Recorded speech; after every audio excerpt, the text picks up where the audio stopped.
favorite poem is by William Ernest Henley. It's Invictus. And Invictus rings true more today than I could ever imagine in my entire lifetime. It goes, out of the night that covers me, black as the pit from pole to pole, I thank whatever gods may be for my unconquerable soul. In the fell clutch of circumstance, I have not winced nor cried aloud. Under the bludgeonings of chance, my head is bloodied but unbowed. Beyond this place of wrath and tears looms but the horrors of the shade, but yet the menace of the years finds and shall find me unafraid. It matters not how straight the gate, nor how charged with punishments the scroll. I am the master of my fate. I am the captain of my soul. President Trump is the master of his fate, and we as a country are the captains of our souls. And together, we marry that together, and that is the essence of what makes this country the greatest country in the entire world.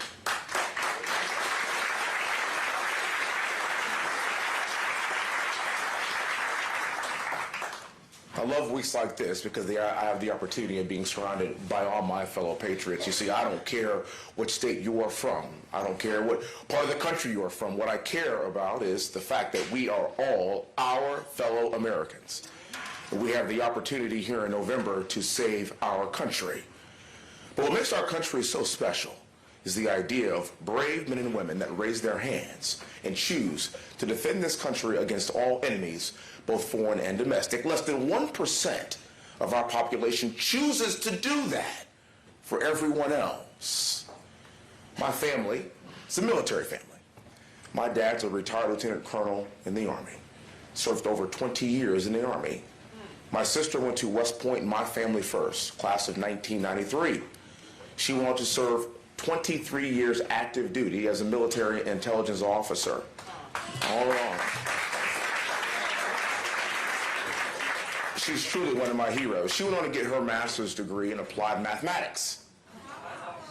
And as a major in the Army, she was a professor at West Point, while both my brother and I were cadets at West Point. Hold on, don't clap for that. I had to salute my sister every single day. It's a damn shame. It's a shame. She will forever outrank me. It's terrible.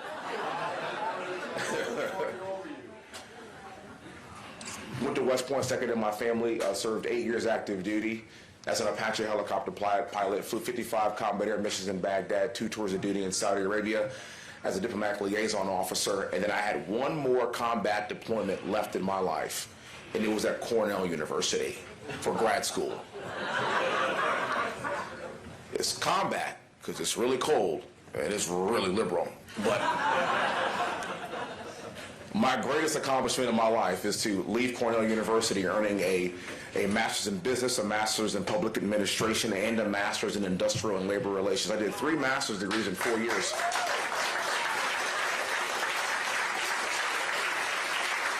And the reason why I say it's my greatest accomplishment is because I left Cornell even more conservative than when I first got in.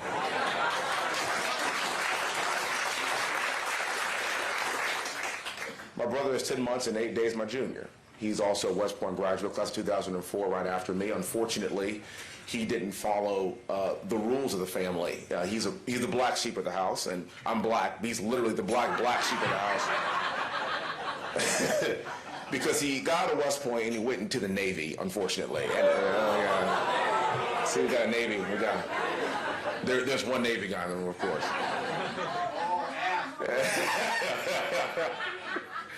He went on to Harvard Business School to get his advanced degree, and there's 60 years worth of military service just in my immediate family. I'm very proud of that.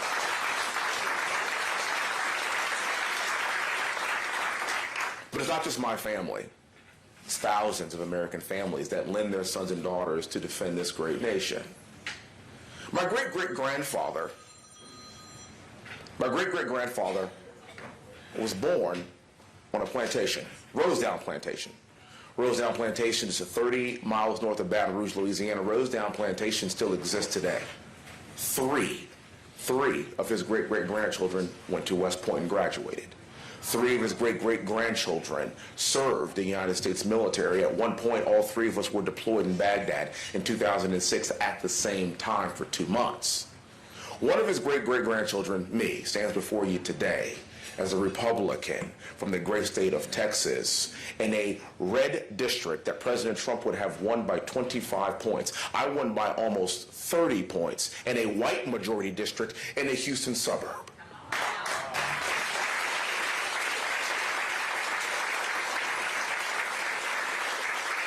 The only place, the only nation in the entire world that could see that kind of progress in a very truncated period of time is this one. And it is our goal to continue this progress for the greatest time to be an American is right now. Even on our worst day. Even on our worst day. It's incumbent upon everybody in this room to understand one thing. We have to continue to fight for this nation for every single generation, because it only takes one generation to lose it all. And that's exactly what November is all about. 14 of my West Point classmates are no longer with us. They were killed in the global war on terror. These brave men did not see the age of 26 years old. They were white guys too, by the way. And when they gave their last full measure, they didn't do it for black people. They didn't do it for white people or Hispanic people or for Asian people. They did it for all Americans.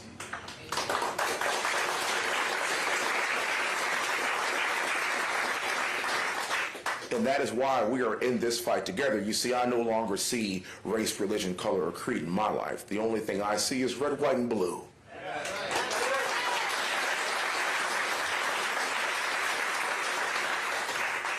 You can imagine I have a lot of West Point stories, but my favorite is the story of Trophy Point, or also known as Battle Monument.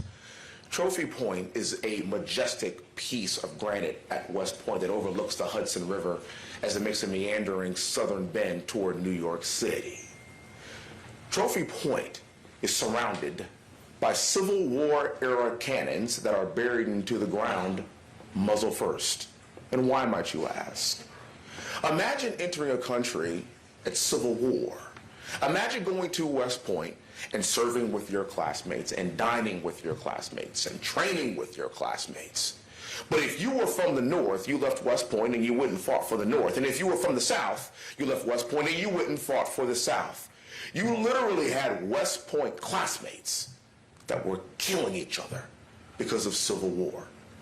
The reason why those cannons are buried into the ground muzzle first is to commemorate the notion, or to commemorate the idea, that we will never aim our cannons at our fellow countrymen again.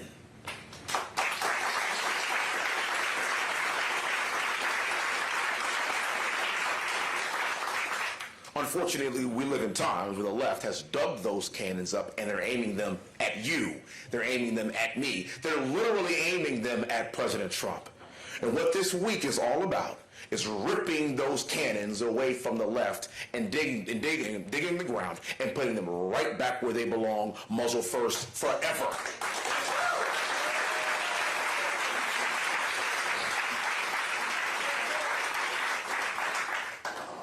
I flew 55 combat air missions in Baghdad in an Apache helicopter. I've been shot at 55 times. I said the Lord's Prayer before I crawled into that helicopter, because I wanted to be right with God in case I didn't make it back alive. I understand what it means to have that warrior spirit and that warrior ethos, to know that I have to do my job, because if I don't, even if it means my life, somebody else on the ground might not make it home alive. They might not live. And I took an oath to defend not just this country, but to defend my fellow soldiers. That's what we saw from President Trump on Saturday. He got shot for this nation. He doesn't have to do this. He's doing this to protect all of us. Because again, they're not coming after him, they're coming after you. He's just standing in their way. And the resolve that we saw from him after he got shot, the first thing he wanted to do was make sure he had his shoes back on. So he can walk off that stage with dignity and strength.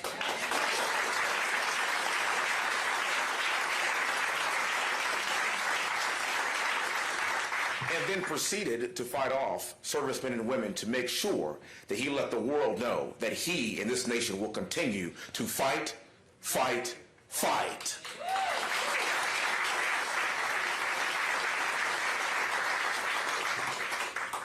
Are y'all familiar with the senator from Louisiana, Senator Kennedy? Don't know who he is? Oh, this is a good group. I knew I liked this group when I walked in.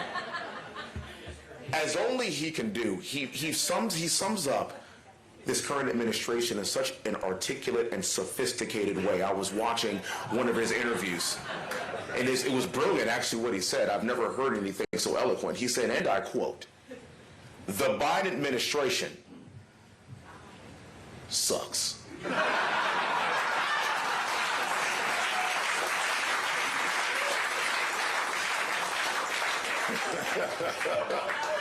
That's it. I've never heard something more articulate in my entire life. He's not wrong either. This is the definition of abject failure. I'm down in Texas. This is the worst border crisis that I've seen in my entire lifetime. Our economy is in shambles. We don't feel safe anymore. My wife is from Iowa, and I have 3 little kids, and I tell you what, every time she goes out, I am worried about her safety. This is not the America that we want to live in. This is not the America that we had under President Trump. Right now, Joe Biden is polling the worst of any incumbent in modern history going into an election. And Kamala Harris, his border czar and faithful sidekick, has the worst approval rating of any vice president in the history of this country. And I want you to keep something in mind. While Dick Cheney was vice president, he shot somebody.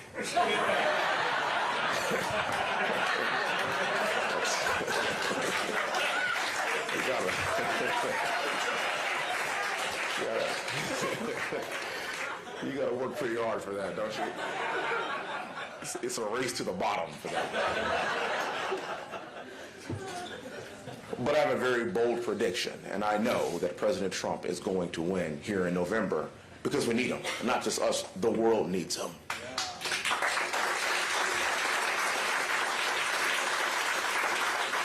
And my bold prediction is when he shows back up, by the time he takes the oath of office in January, I want you to watch how fast the world straightens up. I want you to watch how fast our border straightens up. I want you to watch how fast Xi Jinping straightens up. I want you to watch how fast our economy snaps right back into shape, because people don't want that smoke. They don't want to deal with this. And this is round 2, and on day 1, he knows exactly what he is doing, and the mission for him is to save America.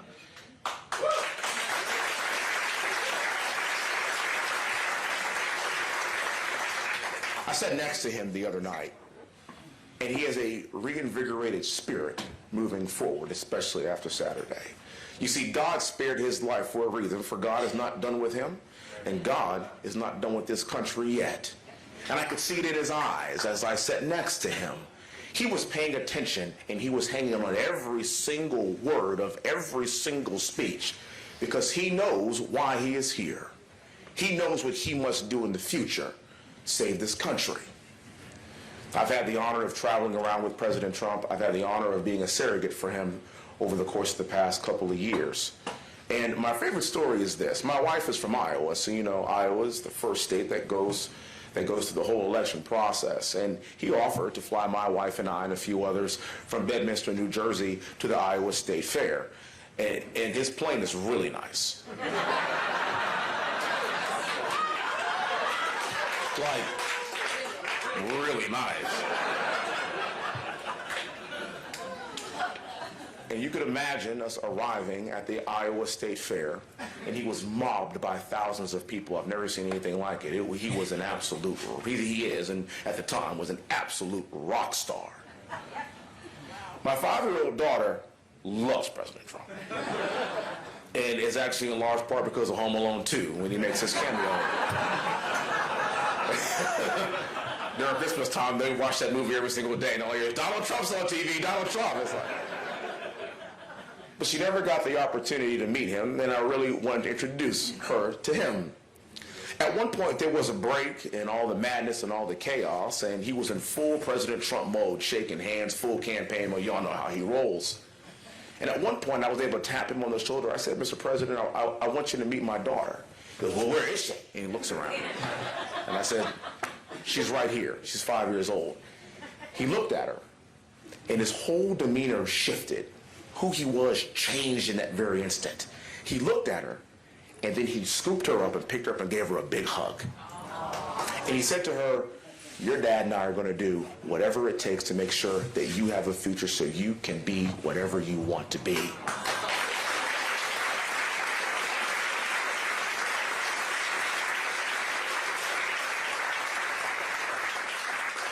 And it was in that moment that I realized, oh my God, that's why he's doing this.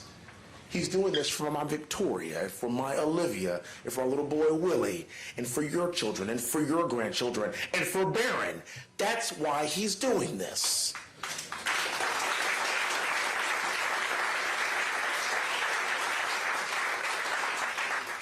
Because if he doesn't step into the breach right now, it's all lost. And that's the side that the media won't show you, and that's the side that this world doesn't necessarily understand. It's not about mean tweets. It's about fighting for our nation and fighting for our future.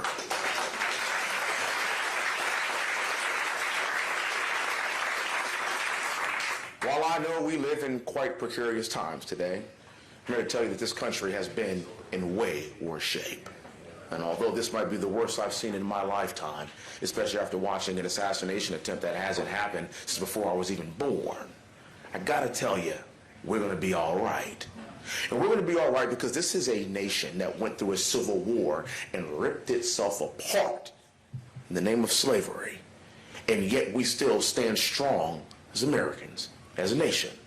This is a country that became back-to-back World War champions, and the reason why the international language is not German is because brave men stormed the beaches of Normandy in a barrage of machine gun fire to rid the world of fascism. You're welcome, world.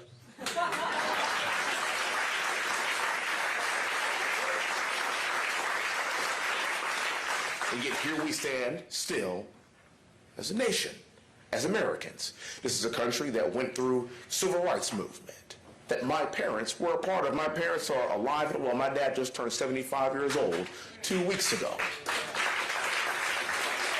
My father grew up in a segregated South. He grew up in a segregated New Orleans. My dad never spent a day of school with a white person. Think about that. And in spite of all that, here we are standing strong as a country, as one. This is a country that went through the Vietnam War, where we had brave men and women that served this country, and I don't care what war it was. They served this country, and they came back to this country, and they were spat on by fellow Americans. And I came back home to a hero's welcome. They never got the welcome that they were due.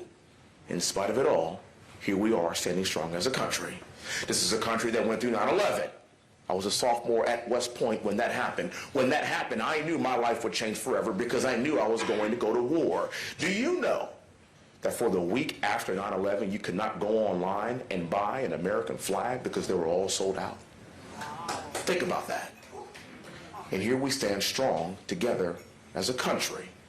And if we as a country can survive all of that, I can promise you we will survive Joe Biden.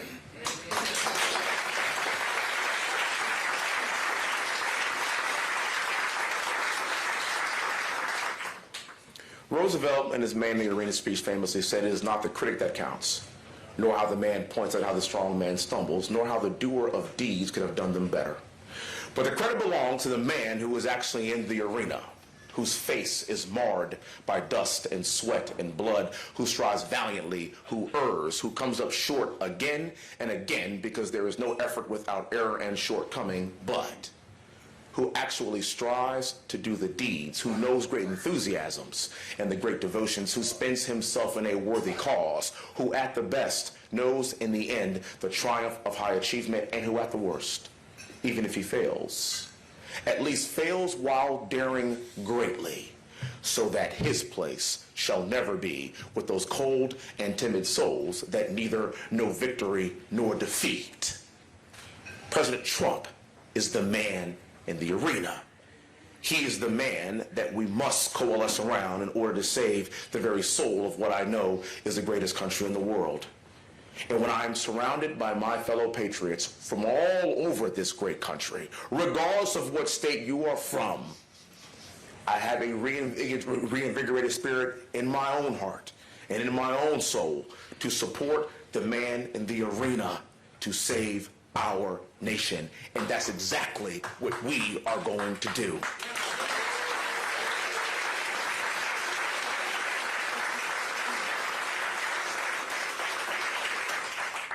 I will end with this last story. At West Point, all of the statues and buildings are named after prominent West Point graduates that went on to do great and amazing things, like Eisenhower Barracks and MacArthur Barracks. And of course, there's a General Patton's statue that's prominently displayed in front of the library with his back facing the library because he graduated last in his class, and apparently he never spent a day in the library. He's my favorite. And of course, there's Robert E. Lee Barracks, where I lived for a semester.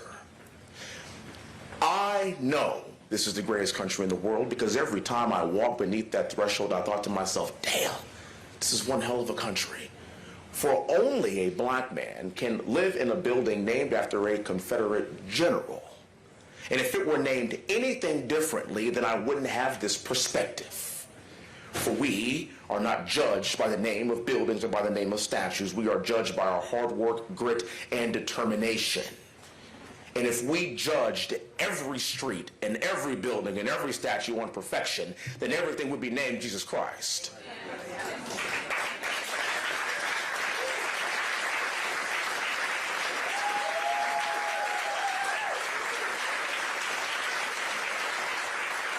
But it is that very history that doesn't make me sad. It doesn't make me woke. It makes me glad that we as a country have come this far in such a short period of time. Don't ever forget that we are all in this boat together. Thank you so much for being here. Thank you so much for having me. And may God bless the greatest country in the entire world. Thank you very much. Thank you.